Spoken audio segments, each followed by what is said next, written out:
Hi, good morning, everyone. Welcome back to Value.Venture. Over the last 5 videos, we built the technical spine of construction finance appraisal.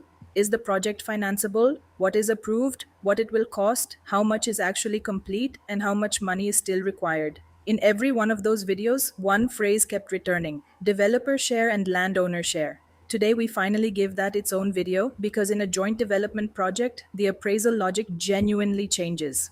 Why does it change? Because ownership of the land, the responsibility for construction, and the entitlement to revenue may sit with three different hands. And if we don't separate them, every number that follows will be wrong.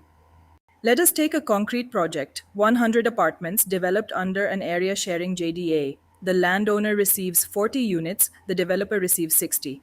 The very first technical principle is this: all 100 units cannot be treated as the developer's free saleable inventory. Only 60 are the developer's to monetize. So we begin with the documents. We study the JDA, the general power of attorney, the supplementary agreements, the sharing agreement, and the final allocation statement. From these, we identify whether the arrangement is based on area share, unit share, revenue share, or a hybrid. Take the area sharing model first. Here, the inventory is physically split between landowner and developer. Suppose of the developer's 60 units, 20 are already sold and 40 remain unsold. The developer's future project cash flow then broadly comes from two things: the balance receivables on those 20 sold units, plus the future realization from the 40 unsold ones. The landowner's 40 units should not automatically be added to developer revenue or to the lender's security unless the contractual and legal structure specifically permits it.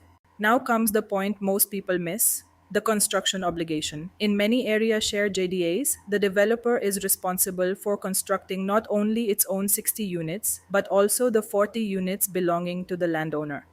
Think about what that means financially. The developer may bear 100% of the construction cost while receiving only 60% of the saleable inventory. That asymmetry must be built into the feasibility because the cost side and the revenue side are drawn from different denominators.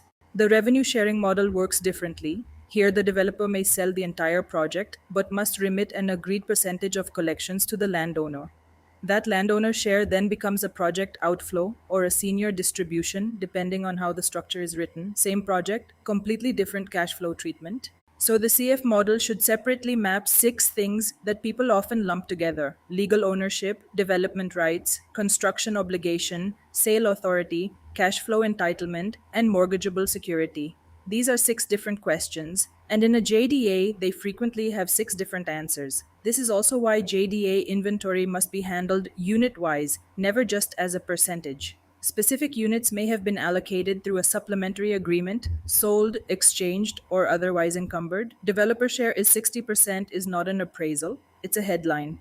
So, a technically correct JDA appraisal is not about saying the developer's share is 60%. It is about determining exactly what the developer can monetize, exactly what the developer must construct, and exactly what the lender can validly take as security. Once we know whose units are whose, the natural next step is to go deeper into those units: sold, unsold, collected, receivable, one line at a time. That unit by unit reconciliation is what we'll build in the next video. Please subscribe to Value Venture for more such videos. Thank you for watching.